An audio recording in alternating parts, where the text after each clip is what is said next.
हरे कृष्ण। तो आज आम सुजोग पाई नुआपड़ा जीवारे। तो नुआपड़ा पहुँचला परे हमको श्री जगमोहन प्रभु स्वागत करते एवं प्रथमे आम इस्कन नुआपड़ार रेस्टोरेंट विजिट करूँ। इस्कन नुआपड़ा द्वारा एक फैमिली रेस्टोरेंट ये स्थापित होती एवं वर्तमान जगन्नाथ रथयात्रा महोत्सव पाई मध्य सेठी भक्त मानू आमंत्रण करा जाउछि। तो प्रथमे आम जो देखिलु डाहाण पटरे मिलेट शक्ति मिलेट कैफे एवं बाम पटरे रेस्टोरेंट हॉल।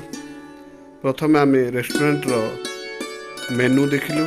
बहुत कम दाम रे एठी मिलेट आइटम गुड़िक मिलूछि जहाँकि ओडिशा सरकार द्वारा मिलेट को प्रोत्साहन दिया होछि। एठी मिलेट द्वारा निर्मित बिस्कुट केक एवं स्मूदी मिलेट स्मूदी एमती अनेक जिनस मिलवा को मिले। आम ये प्रथमे सब जिनस को देखिलु। तापरे मिलेट रो स्मूदी ये आम पान कलु जहाँकि बहुत स्वादिष्ट थिला। यहाँ पर आम जोटा रेस्टोरेंट जोठी भगवान कर महाप्रसाद वितरित हुए से हॉल को गलु। सुंदर बहुत सरल भाव हॉल टीर साजसज्जा अंतत पक्षे 25-30 लोक एका संगे बसी खाद्य ग्रहण करें प्रसाद पाइपर। ये जो किचन थिला से किचन टी अति स्वच्छता सहित बहुत बड़ किचन हॉल थिला एवं भक्त माने से किचन हॉल रे सेवा प्रदान करुथिले। आपण जेमति जानिथिबे प्रत्येक इस्कन रेस्टोरेंट रे बिना प्याज रसुण रे सुंदर भोग प्रस्तुत करा जाए एवं भगवान को अर्पण कला पर जाई ताकू भक्त मान को भीतर वितरण करा जाए। एठी आपण देखुथिबे गोटे स्टॉल जोटा मिलेट कैफे स्टॉल। तापरे परे आमे जाइथिलो छात उपरे थिबा एक सुंदर इस्कन सेल्फी पॉइंट। एठी नुआपड़ावासी तांकर बर्थडे एनिवर्सरी तांकर फैमिली पार्टी एठी से माने आयोजन करि थांती। बहुत सुंदर दृश्य वर्षा ऋतुर सबुजिमा सहित राजरास्तार कड़े एक स्वच्छ वातावरण रे सुरम्य वातावरण रे नुआपड़ा इस्कन रो यही रेस्टोरेंट टी गठित होईछि एवं जिते बेले भी आपण एठी देखिबे आपण को किछि ना किछि सुस्वादु खाद्य भगवान को प्रसाद निश्चित भाव रे पाई जिवे। आपण मान को अनुरोध ए रास्ता देकी जाउथिले आपण ए रेस्टोरेंट निश्चित रही कि खाद्य ग्रहण करंतु। तापर आम विजिट करथिलु एठी जो केक बेकरी एवं विभिन्न प्रकार बिस्किट आइटम प्रस्तुत होतबा वर्कशॉप को। एठी आपण जेमति देखुथबे एठी माने निजे तांकर मिलेट रो प्रोसेसिंग प्लांट अछि ताकू ग्राइंडिंग करिवा ताकू सफा करके पेस्ट तैयारी करिवा सब प्रकार कार्यक्रम यही तांकर बेकरी रे प्रस्तुत करा जाय थाए। तो ये सुंदर खाद्य आपण अति सुलभ मूल्य रे पाई परिबे एवं घर को मध्य पैकिंग करी नहीं पारिबे।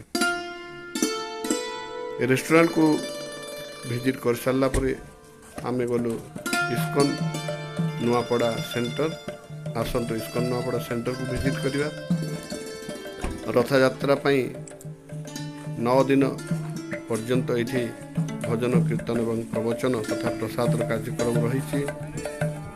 स्वयं जगमोहन प्रभु भक्तमान सहित आमको आरती पूर्वक स्वागत कले इस्कन नुआपड़ा को।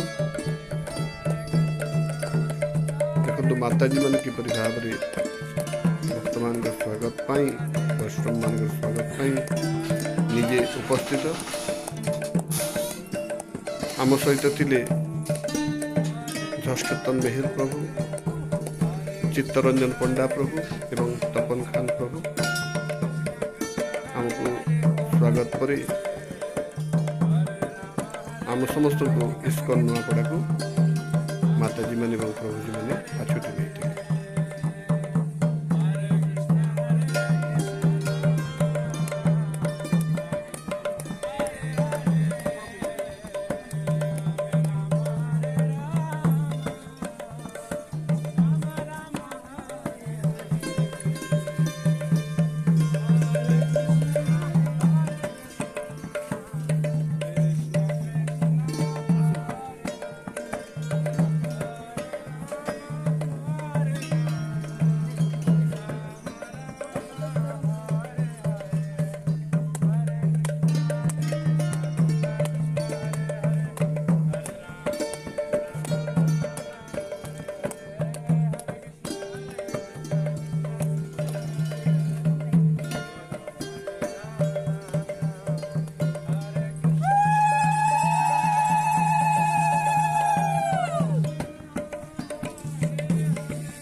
आसतु समस्ते जीवा इस्कन नुआपड़ार मुख्य टेम्पल हॉल दर्शन करने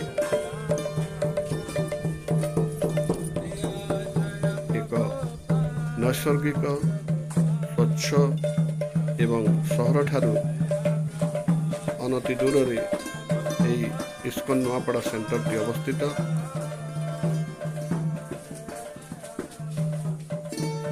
पाखापाखि 1 एकर अंचल परिधि रे सेंटर टी अवस्थापित।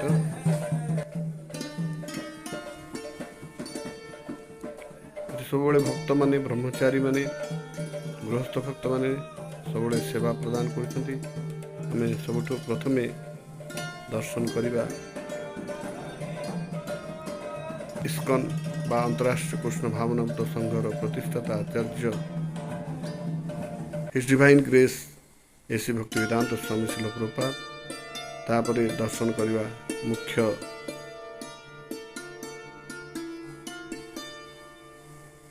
राधाकृष्ण एवं गुरु परंपरा को सुंदर अल्टर, सुंदर साजसज्जा भितर सुंदर आलोक माला।